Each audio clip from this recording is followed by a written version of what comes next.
Hello and welcome to the Fishhead Creations podcast, where I pull out one of my interesting knitting projects every time and talk you through the details. This episode will be annoying and loud and hot. I hope you don't feel any of it because I've shut the windows because someone in this building is having major renovation work, obviously on my podcasting day, and they have been drilling holes for hours now, and I'm actually quite surprised that there are walls left to drill into. So I hope they are just not just drilling holes into walls, but doing some actual work like removing tiles from the bathroom or something. I have no idea what's going on, but it's loud. It's very loud. And now that I've closed the window, I've also shut out the wind. And we are having about 30 degrees Celsius again outside because summer is back and hates me. And it's hot and I'm melting, as you can see. And the cats also are melting. And well, Slavik is right next to the camera and Loki is on the chair on the other side. And I doubt I'll have any kind of co-hosts today because they refuse to move. They haven't moved since 9 o'clock in the morning or so. And it's now 2:30 in the afternoon. So it's hot. That's what I'm going to say. And the child living above us is also running around in circles and hopping around, and they are drilling again now, and whatever. I stopped complaining. Let's get to knitting. Today is another test knit I would like to talk to you about. The pattern has been released and I'm currently working on another test knit for the same designer, who is Monazilla, known as Bunny Muff, I think on Ravelry as well. She is Bunny Muff on Instagram, and I have tested several of her designs now, at least 2 garments and this hat I'm working on right now.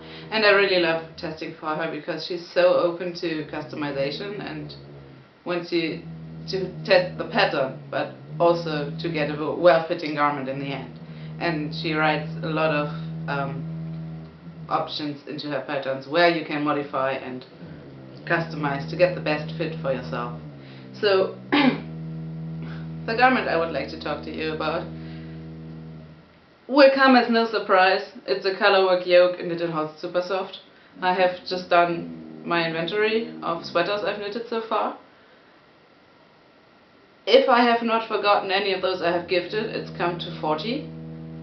And 9 of them are knit in Holst Super Soft. So yes, I do like this yarn. And all of those in Holst Super Soft are black as the main color. So I do like black Holst Super Soft. I have used several coats of it by now. As you can see, this is a very colorful, it uses a lot of colors in a very muted, subdued way. I really like it. I'm quite happy with my color choices here. I think it's either 7 contrast colors or 7 colors in total. I'm not sure. But this thing is called Life of the Crystal by Monazilla or Bunny Muff, which is available on Ravelry, and I test knit it for her. But I don't think there were any major issues, so this is pretty much what you're getting when you're knitting the pattern. And this is not meant to promote Mona's patterns, just meant to say I have knit several and I have enjoyed all of them. Not sponsored, just a fan. It's a pretty standard top-down colorwork yoke. You can see the sleeves and body are plain at the bottom, although she does include an option for colorwork at the sleeves, at the bottom of the sleeves as well, which mirrors some kind of the colorwork in the yoke, which I chose not to do because I prefer my sleeves to be plain, just so it's easier to push them up when I need to and they are not too tight around the wrist, because I tend to knit my sleeves quite fitted, and if they are colorwork, a fitted sleeve I will not be able to push up because it's too tight. It's not too tight in terms of fitting at the wrist, but colorwork is less stretchy, so if I want to push them up, it won't work, because as you can see, my arms get wider quite quickly, and I would be able to push a fitted colorwork wrist up over my arm. Whatever. So I did the sleeves plain. I don't know any of the colorway names, except that the main color is obviously black. I think, well, the brown I think is Scotch pine. The dark green, tundra. The light green, I think pussy willow, but I always mix it up, so don't quote me on that. The yellow is maize. I know more of them than I thought. And then the creamish one is nougat, and there's silver grey. Did anyone count? Is it 6 or 7 contrast colors? Whatever. It's also super soft, so, and it's all listed on my project page, which I will link down below under the video. English. Not my first language, not my strong suit on such a hot day. Yeah, it's pretty standard construction. You cast on at the top with a little garter ridge, then a bit of corrugated rib, then there is some subtle short row shaping, which I love, because finally, one that doesn't have too many short rows at the top. So no bulging, just a perfect fit. It's 4 sets of short rows, I guess. And I'm not quite sure. I think there are also some short rows at the bottom of the yoke to lift the back a little further, which works quite well for me.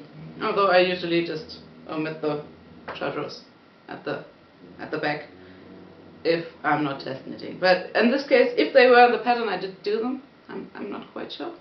I think they were there. It's been a few months and a few garments since I knit this one, so apologies if I don't remember everything, but we have to go back through my backlog before we can talk about my more recent projects. So what else did I want to say? Then there's some standard waist shaping. Mona does include the option for waist shaping in the pattern, but also tells you to just go plain if you prefer. I think originally her sample was knit just straight down, and I added some waist shaping. I'm not quite sure. I did do some waist shaping. I just like the silhouette more that it gives me. And the sleeves are also somewhat tapered. They're quite loose for my taste. The whole thing is slightly oversized because for some reason my gauge has been acting up again, and yeah, I'm on gauge in the yoke. I should also be on gauge for the body, but I'm not perfectly. I don't know. The yoke is also quite wide, so maybe I have just not measured myself correctly. I'm not sure. I'm not sure what happened from the gauge and the stitch count. Mathematically it should be more fitted, but it's rather oversized, which might be due to how super soft just growing widthwise when you wash it. For some reason, without affecting the gauge, it's just wider. That's why I don't do swatches, because they lie all the time. They lie. So yeah, the most interesting part about this whole thing were the sleeves. So, as I have mentioned repeatedly, in relation to my bust measurement, my upper arms are quite wide, as you can see, flappy arms. So usually, when I have a zero ease garment in the bust, which I prefer, most of the times the sleeves will have negative ease, which I don't like. I like zero ease in the whole garment, and I don't want the sleeves to look incredibly tight at the top. So what I did for this one, so when you separate for the body and sleeves, you put the sleeve stitches aside and cast on some new ones for the body. I did cast on 2 more than called for in the pattern and decreased them on the next row, just so I had the cast on stitches to pick up, and that way I had 2 more stitches already to pick up for the sleeves. And then I also picked up 1 on either side of the new cast on stitches, so 4 more in total than called for originally in the pattern. So I had 4 more stitches to start the sleeves with, which I decreased over the part that Mona calls for, or that the pattern calls for, to be knit flat over the first, I think, 10 centimeters or so. And then when I had reached the called for stitch count from the pattern, I just started to decrease down at the rate the pattern calls for. So this does give me approximately the same ease in the sleeves as in the body, which I like incredibly much. So it was absolutely easy to customize. I know my measurements. I know what I usually do when I know, or when I start a pattern. I will look at the stitch count at the upper arm and divide that by the gauge called for, or by how many stitches per centimeter the gauge calls for, so that I know what mathematically the circumference will be if I need to gauge. And if it fits me, it's fine, I'll just do what the pattern says. If it comes out tighter than my upper arm circumference is, I will know to increase the stitch count at that place, to cast on more stitches, or to, if I'm doing bottom up, I will usually just knit the sleeves to a larger stitch count and then decrease them after I join body and sleeves in the round.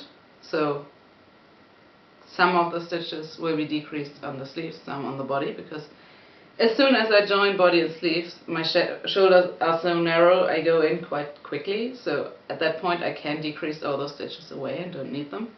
But I will do it evenly around, and usually when you join you have a few stitches left over, or usually you do a few plain rows before you start any kind of patterning in the yoke. So I will usually just decrease my extra stitches away if I need them in the upper arms, because it's just up to body and arms are joined, or body and sleeves are joined, that I need the extra circumference in some patterns. So that's what I did on this one. I just did more stitches for the sleeves when I was knitting top down, and it got me a great fit. So the really troublesome part about this whole thing, of course, were the ends. Because usually I will knit in my ends as I go, but I tend to only do that if I have a plain row. So if it's a plain row before the next color is joined, I will use the last few stitches of that plain row to knit in the color, and if it's a plain row after I don't need a color anymore, I will use the next plain row to knit out the color I don't need anymore. But in this one, as you can see, the color changes are so frequent and there are so few plain rows in between that I just left most ends dangling down. And I did not, in true Shetland fashion, just go ahead and knot them. I did weave them all in. I'm quite proud of it, because yes, you can see it, but not terribly much. And they are all absolutely secure. They have, now that it's been worn and washed a few times, felted down a little, so they will not ever go anywhere. And yes, I'm really happy with the result. The sample of the pattern has a much brighter, bolder color scheme for the yoke, but I just wanted those natural, earthy, forestry tones. And I think I did quite well with choosing completely different colors, but still maintaining the pattern and making it visible. I just divided them up in dark and light colors, and then color families. And I tried to recreate that in my completely different color palette. So when there were some related colors, I would use a light and a dark color of the same type of relation. So different shades of green, where there might have been different shades of red or pink or whatever. I don't remember the original colors. And when there was a pop color that was standing out from all of the others, that's where I chose again. And that's where the yellow comes in. That was the pop color in the original color scheme as well. And yeah, I think it did work quite well. And this sweater, I think it looks quite fresh and new and even. This has been through a lot. I took it on a holiday to Oslo. I took it hiking. Then I wore it the next few days that I spent in southern Germany, and I wore it when I was helping shearing two sheep, and it was completely covered in lanolin. It was so sticky, and just those sheep were dripping from lanolin. I've never seen something like it. Well, I have never seen freshly shorn sheep before, but I have seen since, and none of them had so much lanolin just dripping down from them. The whole fleece was completely orange from all the lanolin dripping down, and the whole sweater was covered in it. It was so sticky, and all the white cat hair and all the sheep fleece and all just clung to it. I just threw it in the wash, and it came out brilliantly. I think the lanolin actually improved the front, so it's a lot softer on the front now, where I was holding the sheep and covered in lanolin, than at the back, where it didn't get as much lanolin, although the washing probably has redistributed it.